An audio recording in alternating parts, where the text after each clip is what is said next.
What's up, YouTube, and welcome back to another episode of the September 2011 Deck Showcase. For this episode, we've got another guest today, and people probably can guess who it will be. I mean, you have probably a 50% chance to guess it right. We are looking at Falcon Punch today, and I have decided a very special guest.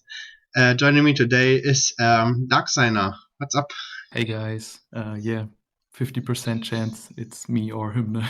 So maybe you can explain to our viewers why I've decided to let me join you for this episode and why exactly you are the I would say expert for this deck. I think Fotoshooti got me into this episode because I invented or explored the idea of Falcon Punch, I'm here to tell you guys a bit about the history of the deck, how it became a thing, and the idea started.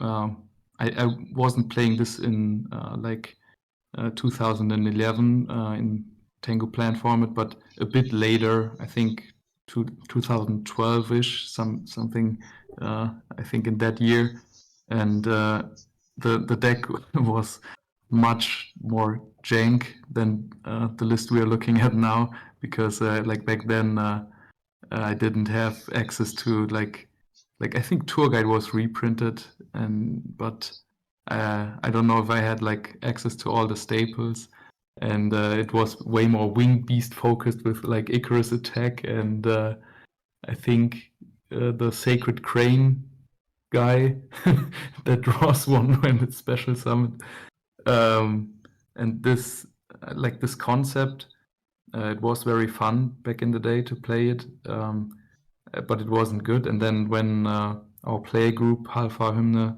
and myself, when we started playing the Tengu plan format, I remembered that idea and thought, hey, maybe this can work in 2011. We have Call of the Haunted at 2 and the Limit Reverse, and basically you want to turn the downside of Falcon that it returns a card to an upside, so you can recycle your own cards and beat over basically any other normal summon with your 2k beater. Alright, so now we know the reason why you got to the deck and why you decided to play it. Would you also like to tell the people about your first ever Tengu main, first ever tournament? I mean, you didn't go out exactly with a top cut spot, but I still think some percentage of that win should still be accounted to you. Yeah, that's true. I scrubbed out very early on during the tournament, and before the tournament, Hymne, I think he's always a guy that isn't sure what he wants to play. Even if he's 99% sure, he considers other last minute options, and I think it was, if I remember correctly, it was a similar situation where he wasn't 100% sure what he wants to play, and then last minute he goes would you be mad if I also play Falcon Punch? It wouldn't be an issue. And I'm like, nah, you can do that. And then he ended up winning the whole tournament, the first Tengu Mania we attended. I mean, to be fair, you've had the DC, if I remember correctly. Yeah, that's true. I think the second lost in double elimination was because of a disconnect, which sucked, but yeah, I mean that happens. There's no way to tell if I can advance further without that anyway. But I think it was a cool experience because every opponent, Hymne or I faced, they didn't know what the deck was trying to do. I remember a fun interaction where a guy mind controlled the Dark Spear and had a tuner on board, and then he realized whoa, this is a tuner, I can't synchro. Stuff like that. Yeah, it was definitely an advantage and one factor why Hymne could win in the first place, that the deck was unknown and people weren't really prepared to play against it. Yeah, I mean, if we just look at the final, where I mean, I think it was Jane Yuki had a Monster Reborn, was thinking for like an hour, and then if he wanted to play around Call or DD Crow, and then he decided to not to reborn the Thunder King or from Hymnus Graveyard and got punched by a DD Crow, like stuff like that. I think like to even add to that, I think if I remember correctly, Hymne had both. So like the decision was irrelevant because I think he had both Call and Crow. Yeah, then I mean, Reborn in the Upon Spawns would have arguably made it even worse. But yeah. I mean, we see what the issues for the opponent could have been. I mean, also the deck being good against single plans.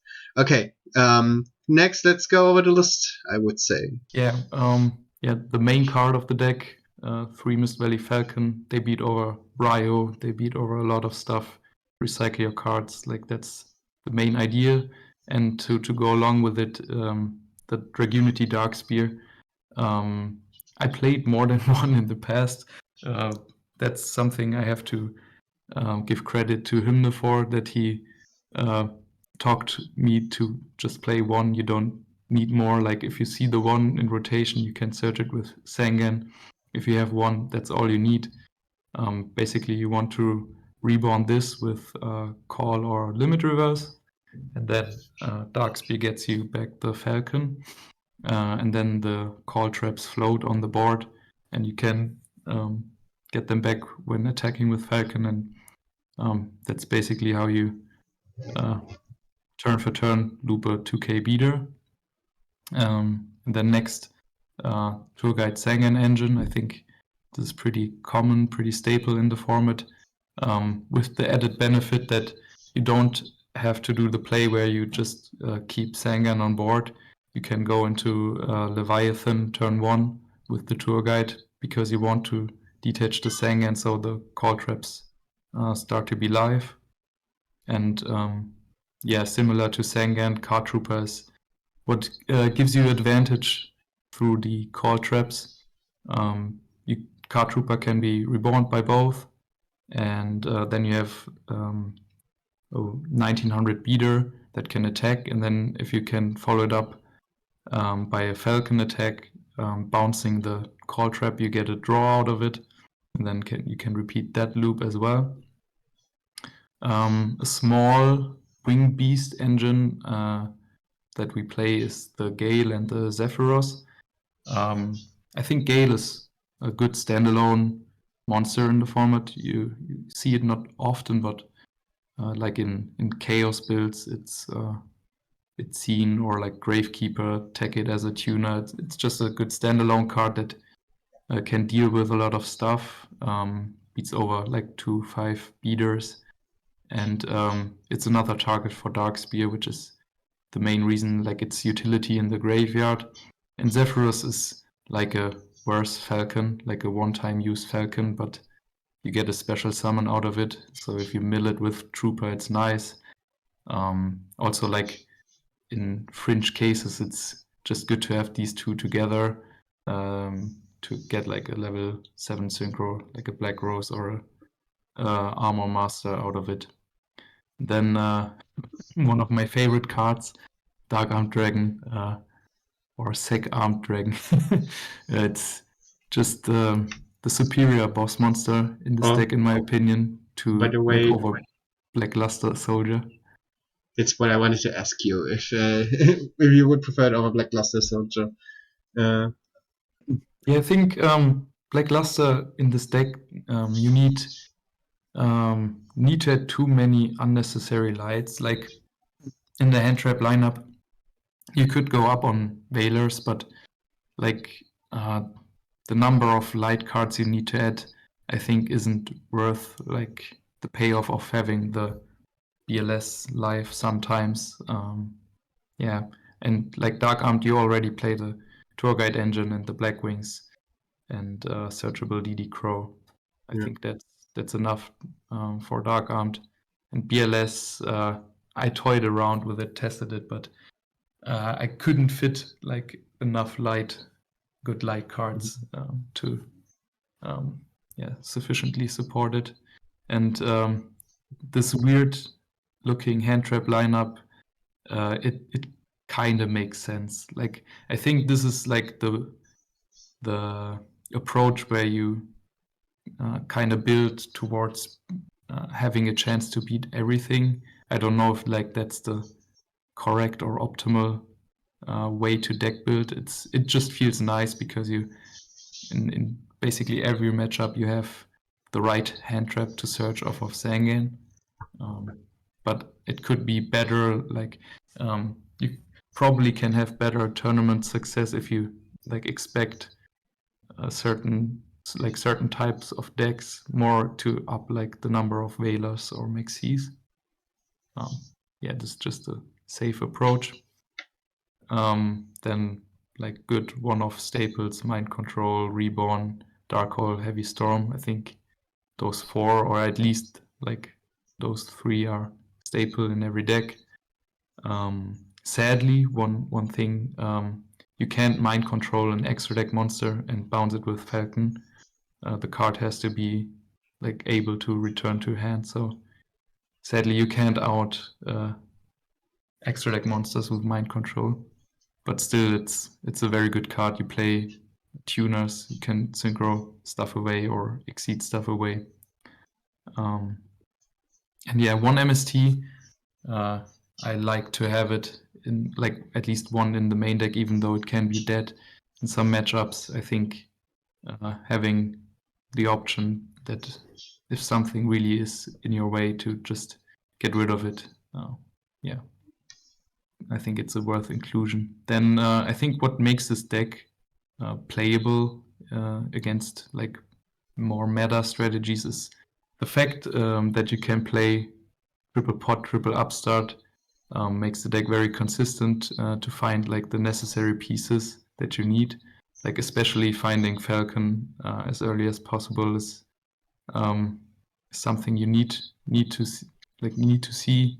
Tour Guide engine, you want to access that early on. And like what I like to do is like, I don't know, the math guys can probably correct me on that, but I like to mill with Trooper and then draw, but I think that's like, statistically speaking, I don't think it makes a difference, but you get deep into your deck with those 2 draw cards. And then more staples, Solemn Brigade, Warning and Judgment. I think staple in every back row, mid-rangey, grindy deck. 1 Starlight Road to protect from Heavy Storm, but also to make like bigger pushes into the next staples, Torrential and Mirror Force. Also 1 D Prison. You could argue that you play 2 Prison instead of Mirror Force and Prison. I think Prison is overall the better card in the format, but I don't like that, like, the more people know your deck, if they know they can just ignore Mirror Force, I don't like that fact. I think they should just respect it. That's why I like the split there. Arguably one of the most broken cards in the format, Trap Dust Shoot.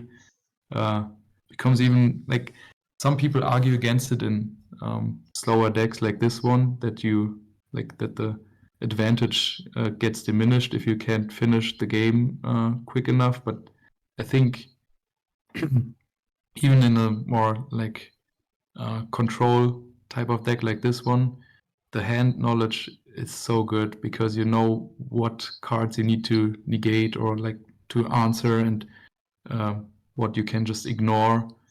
And also a factor in this deck is that you see it a lot more often turn 1 with Duality and Upstart. I think it's just a very broken card and arguably main deckable in every deck. 1 Fiendish Chain. I would like to fit in another one. But also at the same time, I don't know if I keep this moving forward or if I would play like another hand trap or something. But it's good to recycle with Falcon. But sadly, it's not like good against in every matchup. And also kinda is better going first because you want to negate like their tour guide or like their starter. If something's already established on board, it's not that great. It can stop attacks, but yeah, I think it gets better in later formats, but it's still pretty good here. And yeah, 2 call, 2 limit reverse, talked about it at the beginning. This is like these cards get your engine going. And extra deck, bunch of staples, Trishula. I rarely make it because like the tuners in the deck don't align too well to get into this, but with Mind Control Reborn plays it could come up. Scrap Dragon, also I don't make this one that often, but if I side in the Cyber Dragon, it has come up. Stardust mostly for Starlight Road. And then the 7s they are relevant. Black Rose is a staple. Mist Valley Thunderlord, that one is worth talking about. If you control the game to a point where you have Falcon and Gale or Darkspear, you can make this. And this is like a Falcon on crack because it's a quick effect bounce. And so basically you gain 2 bounces per round, one in your turn and one during the opponent's turn. And also it can be used in a damage step because it alters the attack stats. And going to 3100 beats over like a lot of stuff. And like cute tricks you can make with this is with like this hand trap lineup. If you have the hand trap you need against a certain deck in the graveyard, you can in the opponent's turn call the hand trap back and then bounce the hand trap to have it live. Or like you can just do the advantage plays that we talked about with Falcon, that you can bounce like a call trap that's equipped to Sangan or Card Trooper to search or draw, gain more card advantage that way. So overall, this is like one of the main synchros you try to make in the extra deck. Otherwise, you mostly just use the XYZs. Armor Master and Armed Wing, the extra deck is pretty open, so you can include them because we have Gale, we have access to those. They don't come up very much, but when they do, it's nice to have the option. Bryonek comes up quite a lot with the level 3 tuners and like the main cards, Sangan and Trooper, you use, you get to level 6 quite a lot. So Bryonek definitely has come up more often. Orient, also just nice to have it. Catasta just to have a 5. I think you could arguably cut one of like the Blackwing synchros to play Armory Arm. There haven't been many times where it came up, but there certainly was like a time where I wanted to use Effect Veiler and Sangan to make a level 4 just to start searching. But yeah, it's not that relevant. The Utopia is for basically just mind control on pesky level 4s like Tengu, when you want to get rid of Tengu that way. Otherwise, it doesn't come up too often. What definitely comes up is the second Leviathan, because like I said in the beginning, you want to overlay Sangan and Tour Guide in like your opening play, and then the second one comes up if you draw the second Tour Guide, the Levier for like you have Prison to banish stuff, Dark Arm banishes stuff, or like Chaos or Agents, they banish a lot themselves, or like worst case, DD. I have often DD crowed something and then got it back with Levier. It's a nice option to have, and then the Chimera tech for the side deck Cyber Dragon. And I think, yeah, let's just move on with the side deck. It's a bunch of one-offs. I think you could cut some of these, but I think like Cyber Dragon is not necessary, but nice against machine decks. Ryo definitely came up a lot. It's a nice stun tool against certain decks, and you can protect it with your traps, and if they get rid of it, you have the calls to get it back. So it fits in pretty well here. Even thought about main decking it. I'm not sure if that's the call, but yeah, I liked it in the side. Grand Mole MVP, it outs a lot of annoying stuff like Gachi and Stardust, yeah, and you can just call it back. It's very very good. Maxi and Veiler, the second copies. I don't think you need more DD Crows. I think about like you could definitely play more copies of these in the side so that you have a full playset of Maxi and Veiler. Leeching and Book, I'm not too sure about leeching against agents and heroes, but I don't know if it's really needed. Could be that more hand traps is just better to stop them in tracks instead of trying to like surprise OTK them. Book is just there as an interaction that you can side in place of a trap card because you anticipate opponents to side in Decree against you. Lance is good against like TG and heroes. So yeah, overall pretty good card. 2 MSTs, I think that's staple. Like you want to have 3 MSTs over your main and side deck against stun decks. Speaking of stun decks like TG or Gravekeeper, they play floaters and Prison is good against them and they can't side Decree against you. So against like these stun strategies, the Prisons come in because they are better than like Mirror Force. They deal with their floaters. I think a very underrated card is Mind Crush. We call like Dust Shoot and Mind Crush. That's what our play group calls the FTK. If you open both, and like you have the deep draw with Pot and Upstart to see the FTK more often, but also like this comes in against stuff like Gravekeeper. They search a lot, and then you know what they have in hand, and also like just stuff that searches. Heroes comes to mind. This is something that can come in against those decks. Hand knowledge is like super good, and also like getting rid of certain problematic cards before they can hit the board is very good. And like the card you can for sure cut is the Imperial Iron Wall. Yeah, it's just it was in the Tengu Mania winning list. Back then we thought of a way like to deal with DD Crows that come in from the side deck, and this was like the answer while also being a floodgate against agents and chaos. Problem is that agents and chaos, they can just side and decree against you, and then you don't want to bring in traps that make you lose harder to decree. So this is a card that can definitely be cutted and be like another hand trap. And I think leeching probably also can be cut so that you can play another Maxi and Whaler to stop more combo decks. But yeah, that's the list. Right. Thanks for all these insights and even talking about possible changes. I think this is a deck that brought Deformity to our next level to a certain extent. At the moment, it's still in a relatively decent spot.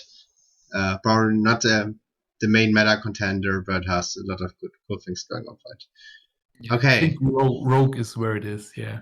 Yeah. It can fight with a lot of like the grindier, mid-rangier meta decks, but has an issue against more explosive decks. I think that if you would ask me what's the bad matchup, I think like Agent is bad for it. But like if you face Tengu plants, like the other top meta contender, I think then you will have a good time with this deck.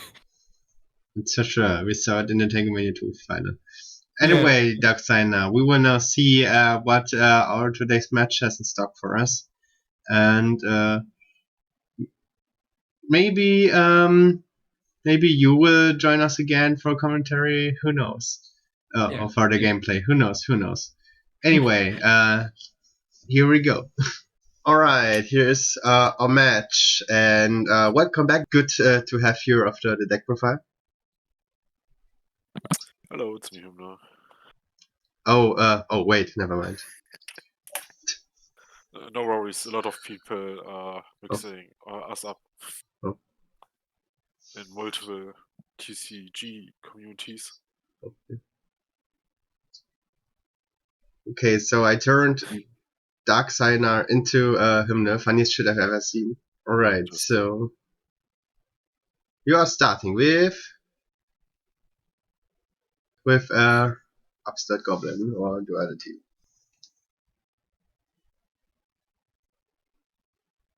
Duality.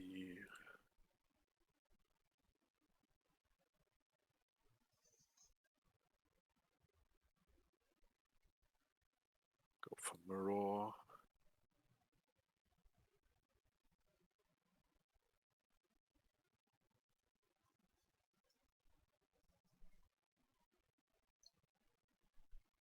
So, for anyone wondering why I did the deck for Darksigner, Darksigner is the originator of the Falcon Punch deck, but Hymne, of course, is the first round to win with this at Tengu 2.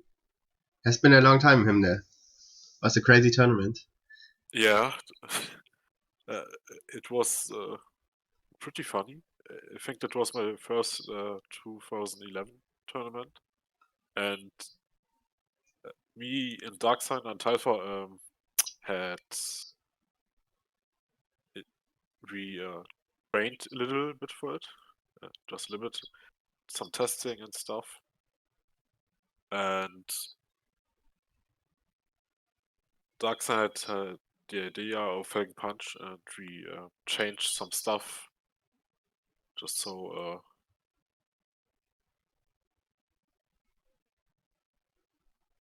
sorry,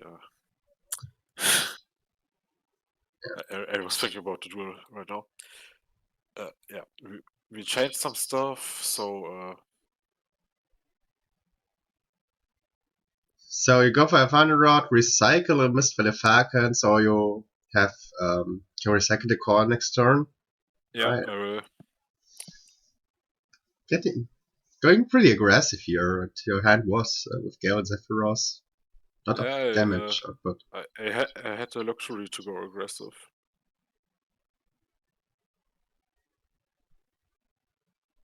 But no, he has Raikou, but Raikou isn't that much of a problem, I think. I can have Call, so nothing to worry.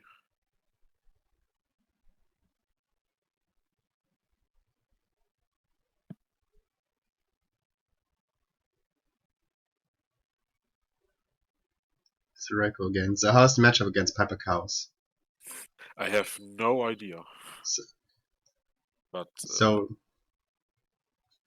interesting Raikou, by the way, targeting the Thunderlord, then the Falcon, then the Thunderlord, then the Falcon again, and then the Thunderlord. Oh, and Willing. oh, it's not even it's not even Piper alone.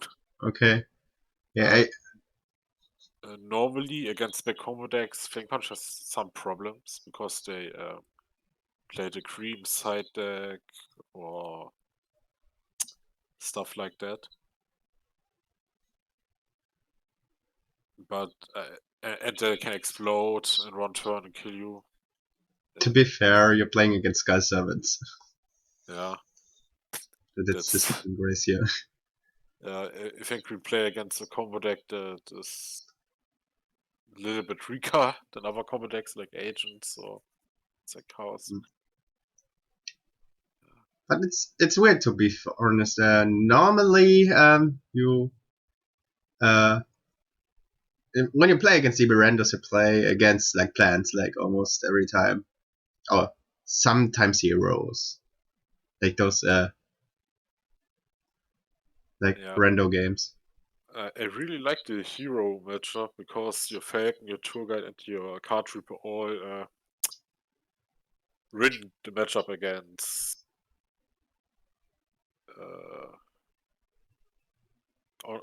Ryo and the 1-9 beaters. Yeah, that's for sure.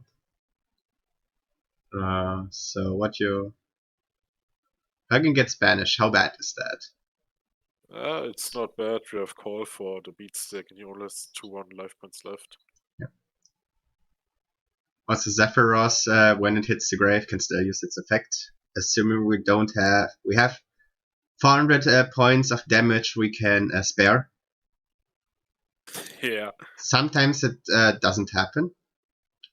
I don't. that's true. No specific situation in mind here. I know which situation you mean. So I'm thinking if he has Akanite Magia, Akanite Magician. But I still will take the damage.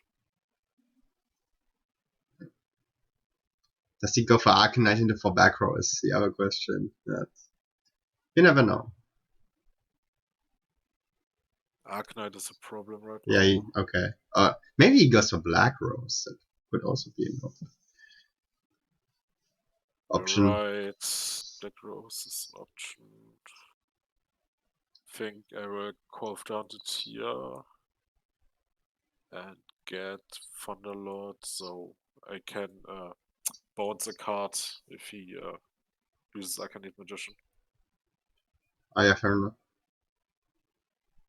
And I think he knows that I set Cove down to tier because he already took. Oh, that's perfect. Starlight Road isn't real. Okay. Nothing to worry. I think this match is over. Yeah, probably. Maybe another Chaos Monster could help BLS. Oh, sometimes you gotta have it. Okay. Another song. Okay. By the way, imagine queuing into a random DB match with your Skull Servant deck, and then playing against playing against Hymne with Hymne on Falcon Punch. Yeah. Playing Skull Servant anyways. If you play Skull Servant, you will have a hard time against everyone. Yeah, that's for sure. He has to mill free. Does he? Yeah, you're right. I think he can. Oh, no. Wait, no. I think he can. He doesn't Veiler. I think he can resolve the Veiler first, since it's the. No, never mind. That's what's mandatory. I'm dumb. Yeah. So you can decide if you let him mill or not. Yeah. So technically you set mill free. So, yeah. Because of you. Yeah, sure. No, it's my fault, of course. Okay. Game should be still pretty much over unless he draws BLS, I guess. Yeah, but for BLS we have Cove Hunted for the 3-1 beat stick or Rofos if he attacks. Thunderlord, an amazing card. Yeah, Thunderlord is such a great boss monster. It's so much utility with the bonds. You can protect your cards from MST or something like that. Oh, they even used the BLS. One thing that could be problematic would be heavy in hand. That's again, he could have heavy in hand, so maybe I should get Thunderlord now. And now, no. I think he must have top decked the BLS or heavy. He cannot have both top decked one turn. So, yeah. Maybe I will get Gale back. Gale would be pretty good. Yeah. So we're not playing against Skull Servants, so that's the reason why he's still kicking. Cardi. Oh, that's good for us, but I think I will chain MST. Maybe he has rebound or something like that. Set. Yeah, understandable. Oh, Everest. Everest. Yeah, that's also okay. He wanted to make his Everest live. Don't know. Yes. Yeah, he did. Oh my god, you outplayed him so hard. Okay. Lila taking the 50-50. Yeah, I cannot do it fast enough. Oh, okay, that's okay. I don't need a mirror force. Yeah. So it depends what his last back row is. Yeah. Now emotes.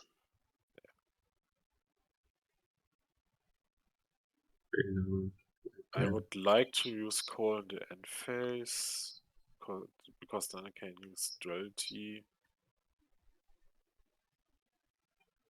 But I'm scared of the back row. If I use Gale, I guess it's just Thunderlord. So I can use Duality.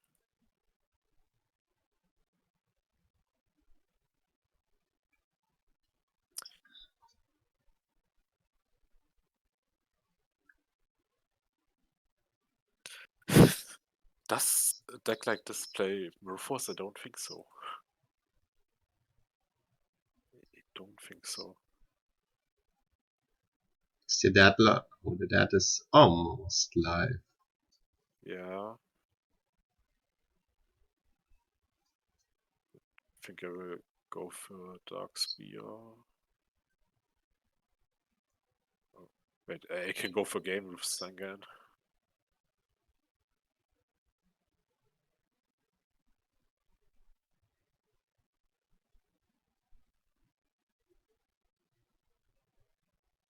Someone fine.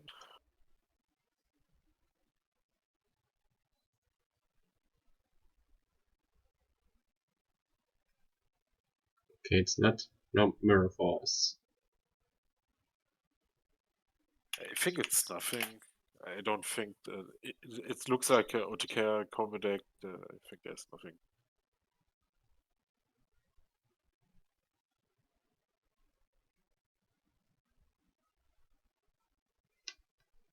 And fittingly, Mist Valley Falcon will finish the game.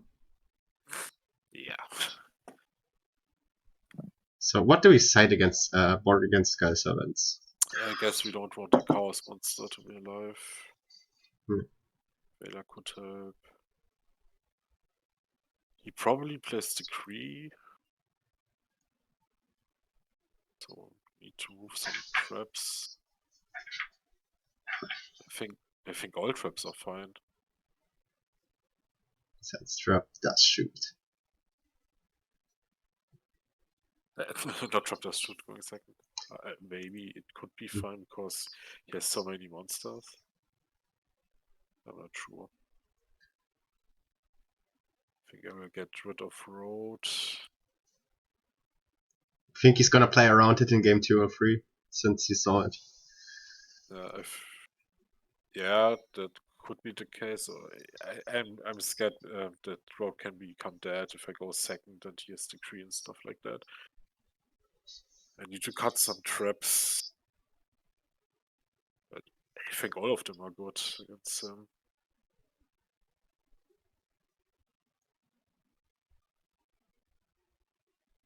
I think that's enough.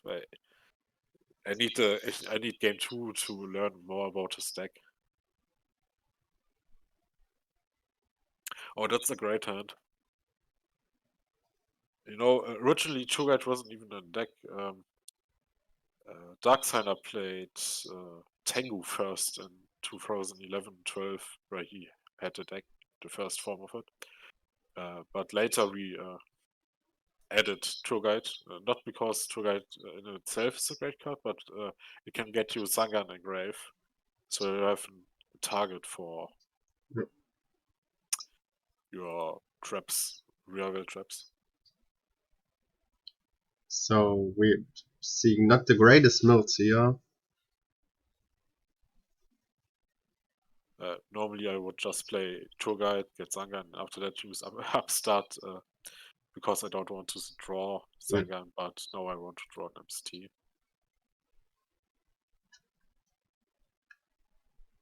Don't worry, the play is incorrect anyway since it's the incorrect tour guide art. The Tour Guide art is important. It Yeah. irritates your opponent. Yeah, for sure. We get Zangan because we have Cove the Haunted ready. I mean, usually you always go for Zangan. Just so you have Engrave.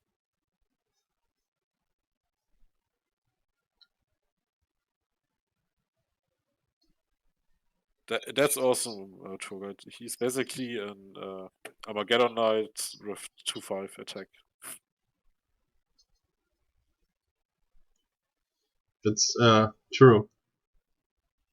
Never made that comparison, but to be fair, it's not inaccurate. That's likely a decree or a heavy MST. Let's sit there. We'll find out. There we go. That's fine. We have Reborn for Lila.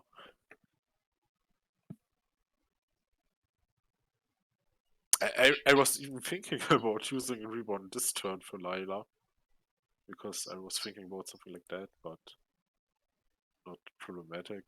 We can even go for level 7 if we want.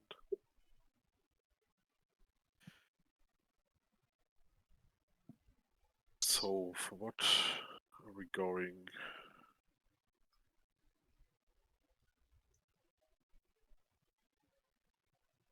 Yeah, I think we'll just go for Layla.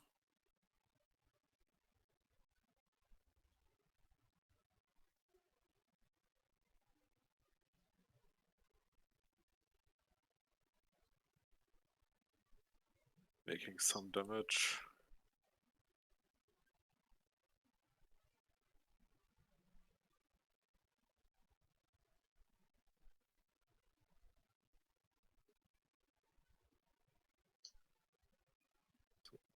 But we first attack, and after that we can remove the decree.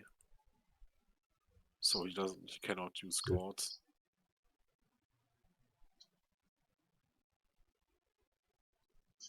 Battle Fader. That's fine.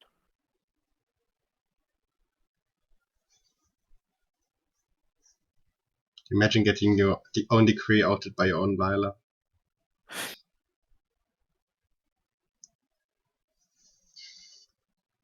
That must feel horrible.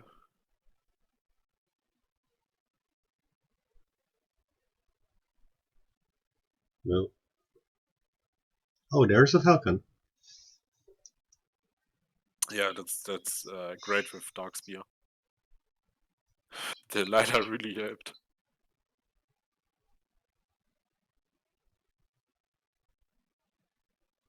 But the joke's on you, yes, heavy anyway. That's fine.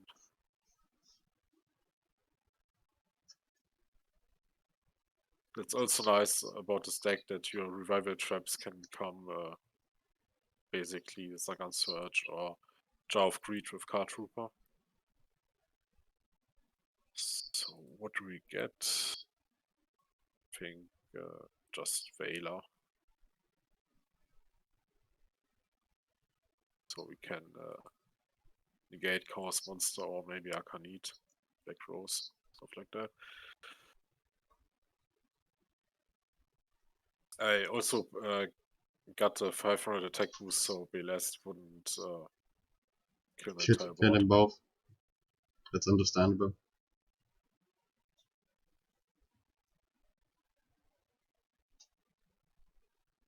Okay, there's one ruling interaction I'm not sure about. Can I try to bounce Battle Fader? Because it would be banished if I steal it. I think no. Not sure. Yeah,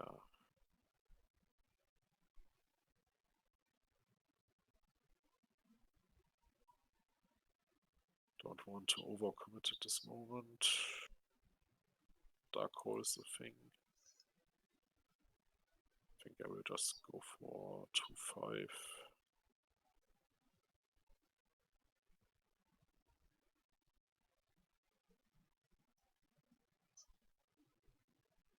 I could go for Utopia level 7, but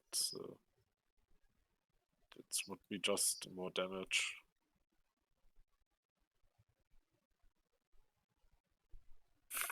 Oh, no, I can even go into Black Armor Master with Dark Spear and Lila. Lila filling up the entire grave. Oh, there's a 1-for-1. Maybe you can add the Lightsworn engine in Falcon Punch. Pitching a King of the Skull Servants to summon the Piper from deck. It seems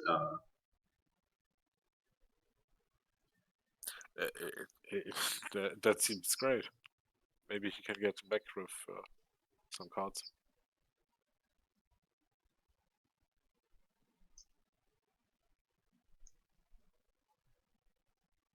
we'll probably see a sock getting dropped.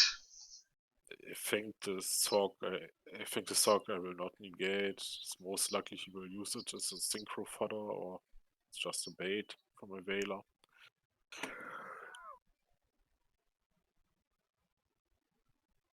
Sock isn't enough.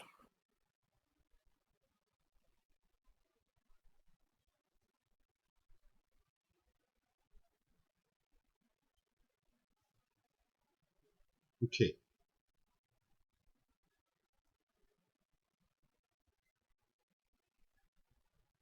Okay. Now I can turn him back to attack.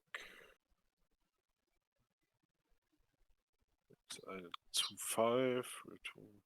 I cannot get Gale back if I want to finish him. Yeah, I need to get Falcon.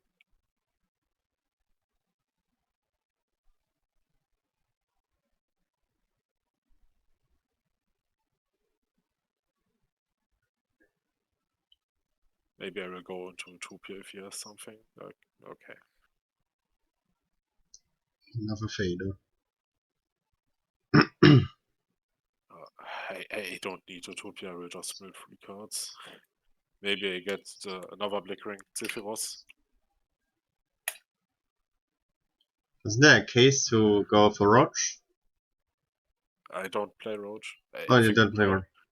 We don't have the extra deck space. Ah, fair enough. I forgot. There's a strong case to go for Roach. Especially with Morophos and Veiler.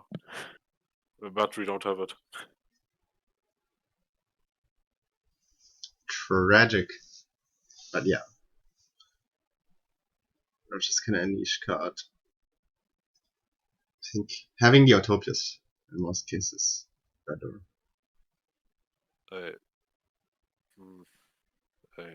I'm not really scared of banishing him.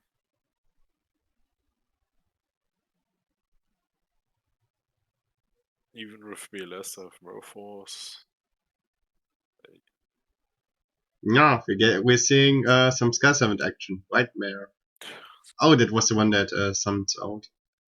Okay, It's 2k. Another 2k. Oh no. It's not enough. And he has only 1 card in hand.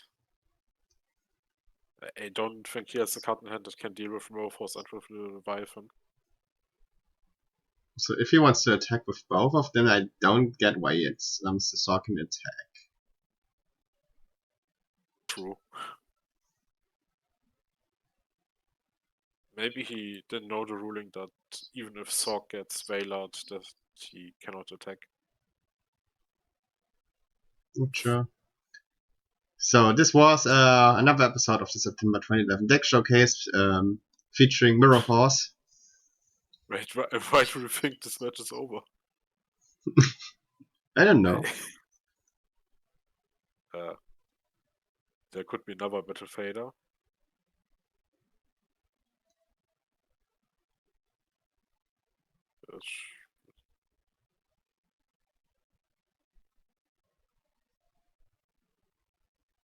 Let's go for duality.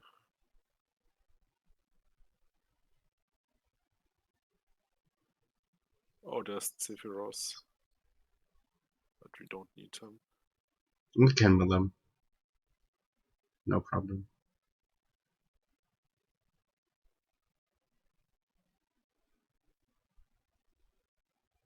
I would really like Durung if I can just banish him if I bounce him. Because I know you cannot bounce extra deck monsters with Falcon Punch. Yeah, no, I think it should be. I think it should work. I also think so. I don't. It doesn't matter that much. Maybe I think that's something which you can ask your judges. So that was Falcon Punch facing off against Skull Serpents. Yeah, looked a lot like Tyler Spirit from the website. Yeah, maybe not the most competitive match we would have hoped for, but I think it still showcased the deck pretty well and how it can do, and even had like the crew flipped, which is a huge threat for this deck. So yeah, Hymne, do you want to add anything? Do you want to tell the audience why BLS is better than Dark Armed in this deck? I think Dark Armed is better in this deck because your pool of darks are very good in this deck, and for BLS you really need to use more light cards like Ryo and Veiler. Decks like Plants can just go into light synchro like Formula Synchron or Utopia, so we cannot do that so great. That's why I think that is better. I think Falcon Punch is a really cool deck. One of the best grind decks in Tengu format. Of course, there are not really much grind decks, but it loses against Decree and powerful combo decks, so there's always a little bit risk to it. Okay, what would you think would be the biggest threats to this deck? Agents, the first one, the best monster deck with, that can play free Decree, and they are most likely going to kill you in one turn or explode on you in one turn after they use Heavy or Misty or something like that. That's the biggest issue. After that, not that easy to say. Maybe Chaos, because they do the same, but just a little bit weaker. Yeah, that's the biggest problems, I would say. So it's always Agents. Oh, right. There's one deck that always that's killed my tournaments runs often if I play Falcon Punch. That's 6am. I hate 6am. Xian is such a problem. Yeah, for sure. Good thing the deck isn't that strong. Scrubs had pretty good against Falcon Punch every time I played against it. To add something, but I don't know. I think that one is still pretty equal. Yeah, it could be. Yeah, maybe we can coming soon. Best of 25 scraps against Falcon Punch. Yeah, sounds good. Maybe in 2020, in 2038 or something. I don't know. We will see. Anyway, thanks Hymne for joining me today. Has been great having you here for a second time. Also, I want to thank Darksigner for joining me for the deck profile and explaining his build and his thought process and the entire creation and stuff. So if you want to play against both of these gentlemen, you can join the Discord and join.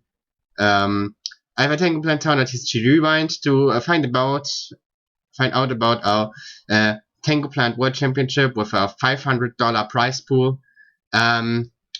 This will be a great event once again.